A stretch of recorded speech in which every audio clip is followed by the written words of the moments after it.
Hey, I'm here working on this 2014 Acura TXL, and man, I'm just amazed. I'm completely amazed. These dents on this rail, you can see this rail. These dents on this rail are coming out, and virtually one pop. This rail is just flawless. You have to be really careful with this rail because if you pull it too hard, it'll pull a great big high and it'll pull lows on either side of the high.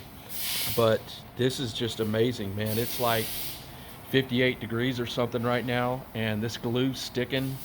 And you let this glue sit for 45 seconds, and the glue's sticking right on. The glue's just regular Walmart glue. And these rails, I'm just amazed that these rails are just coming out flawless. This is a really good car to do these rails. You can see there ain't nothing on these rails now, and this is a really good car to do the rails on. Pretty consistent metal. The only thing that was aluminum was the hood on it, and the hood looks freaking just flawless. And I didn't.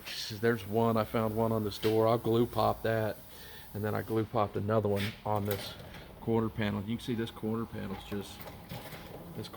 just flawless, man. This stuff is it's I glue, but yeah, I usually, if it was a Honda Civic, I'd take the tail light out, even if it's only, a couple of dents on it. I'd take the tail light out, just so I can get on it. But man, this car is glue popping fantastic. So really good car. I'm finishing it up right now.